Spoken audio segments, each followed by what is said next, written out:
moving now into boxing specifically, we're going to talk. I would like to cover it in two parts. 2017, look back on last year, and a look forward to this year. Obviously, the most interesting, I think, will be this year, but just going back onto last year. Fight of the year for you? Without doubt, Klitschko, Joshua. I mean, I think that was the best heavyweight fight I've ever seen. It had everything, atmosphere, pay-per-view numbers off the scale, and probably for those casuals that weren't aware of it, a significant turning point in Anthony Joshua's career with his appeal, not yet global, I don't think it's fair to say, I think spreading globally, but his appeal within the UK market at a level that we haven't seen really amongst a British fighter. You have to go back to Henry Cooper and Frank Bruno and their prime when they were the nation's favourites, and I think Joshua is right up there, if not beyond that already, and commercially obviously far bigger than they were ever. Yes, I think there's no doubt that he has the ability to become, I think, probably the greatest commercial boxer almost of all time if he carries on the way that he has been. Going back to that, I'm a bit like an elephant. I've got a long memory, and I remember last year asking you a question about how good Joshua was, and you said to me, he may not be the best heavyweight ever, but he's the best heavyweight right now.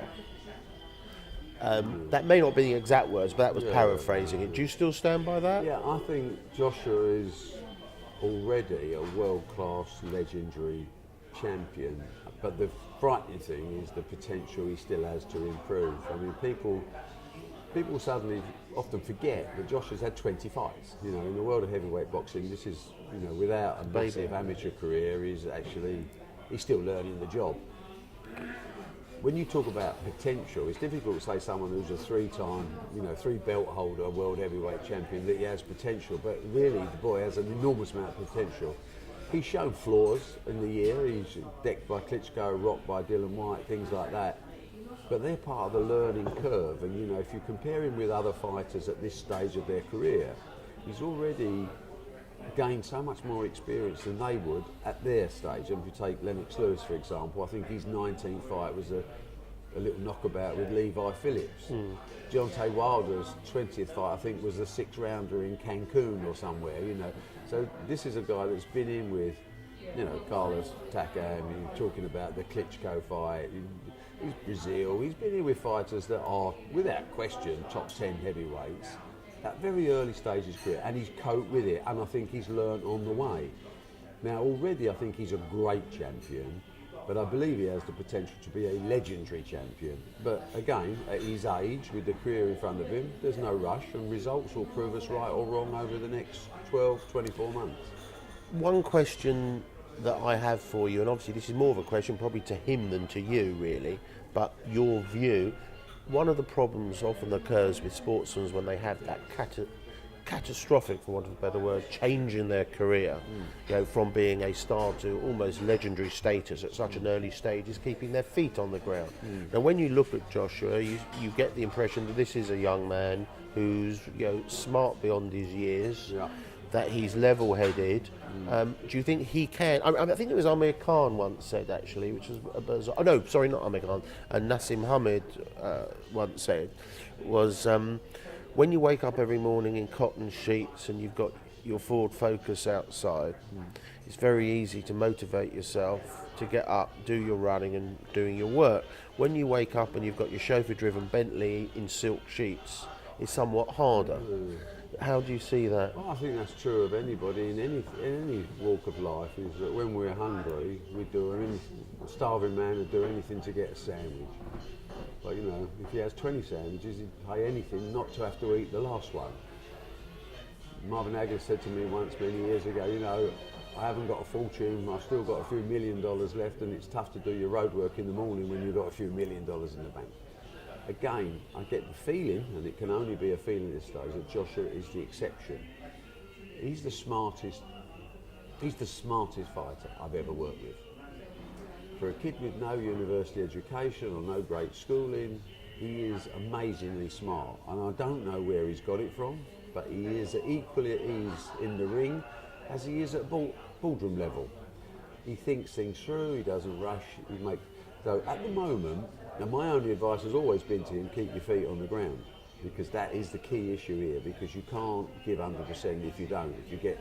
So far, I have not seen one problem with him not being feet on the ground at all times.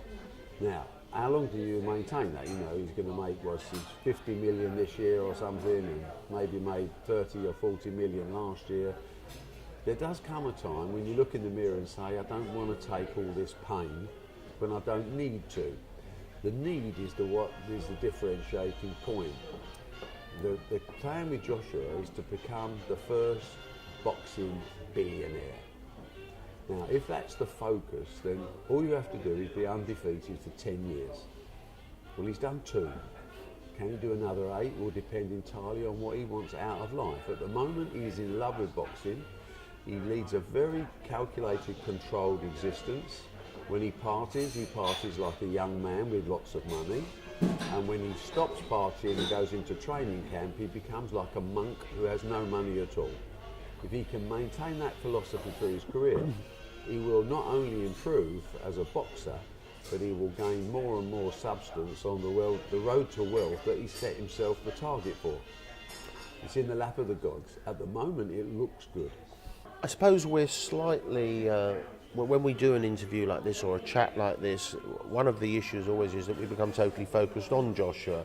But when we look at Matchroom, when we look at last year, there were some other great fights as well. I mean, BILLIONAIRE, a whole range of fights. Just give us a little sort of view from your perspective of the best of the rest from last year. You can't expect every fight to be a Joshua Klitschko, but we were blessed with lots of quality throughout the year, and I think that's a trend. Looking at our first 6 months of next year, it's a trend that looks likely to continue. I think if you go down in pecking order, Tony Bellew's career has been a pleasure, and of course his last few fights have been memory jerkers for the rest of your life. His win over, his win at Everton Park to win the World Championships was so emotional. I don't think there was a dry eye in the house, and certainly wasn't mine. It was one of those nights you never ever forget. And then of course the Hay fight with Bellew, with all the drama of David's injury, David's bravery, I think, has to be said, of going through the pain barrier in an effort to win the fight still. Bellew's insistence on finishing the job has set the appetite building for the follow-up, Bellew Hay 2. And who knows what happens with that. Elsewhere you look and say, the youngsters coming through gives you all so much pleasure. Ryan Burnett in Belfast was great.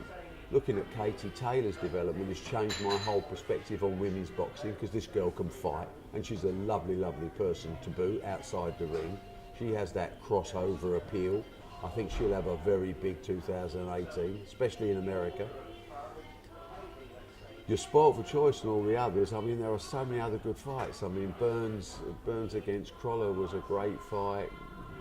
Croller and Campbell finding out that Linares can really fight was fascinating for boxing viewers. Disappointment of Eggington losing his European title and then moving up to 154 has opened a new door for him. The stories go on, and I'm bound to forget some of them at my age, and there's too many names. The McDonnell brothers have had a decent year. Looking at Callum Smith in the World Boxing Series. Looking at the World Boxing Series as such has been fascinating. Not necessarily the best financial model for them, but at the same time for boxing fans, Groves Eubank coming up this year is a great fight. And certainly one I wouldn't want to miss. Yeah, funny you mention that fight, because just watching as an outsider, that's sort of one of the best of the rest, isn't it? It's a cracking fight. I think there are some good. Not all good fights will be on Matchroom Sport and on Sky.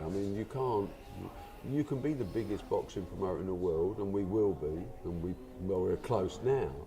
But it doesn't mean to say you've got a monopoly of fights, because there's so many good fighters. People can make great fights. Frampton against Donaire is a great fight. Callum Smith-Bramer is a decent fight. I think I'd take Callum Smith to win that comfortably. But Groves Eubank is right up there, and fascinating, because what it probably looked like a big financial fight, of course, actually the revenues will be dwarfed by what could have been achieved with that fight, because that is a proper fight, and on Sky pay-per-view fight on that, you're looking at significantly more revenues than they're going to be seeing, which is a shame that one got away, because I love that fight. Yeah, I think it's one of the fights, I think, for a purist or someone with a history that you and to a lesser extent me have got, sort of makes the hair on the back of your neck stand on you. There's so many possible outcomes with that one. I mean, the great 50-50 fights of our time are always the ones, we had a small fight on February the 3rd. I say a small fight, but the Coley-Chamberlain is one of those novice 50-50 fights that got their Some people have said that fight's a bit early. I think it's early for both of them, but it's rewarding for boxing fans that these fights happen, because we spend most of our life waiting for Wilder, Joshua, waiting for Mayweather, Pacquiao. They do eventually come along. This has come along early, but at a time when the loser hasn't got as much to lose and the winner goes to the next level. Fascinating fight and a real 50-50.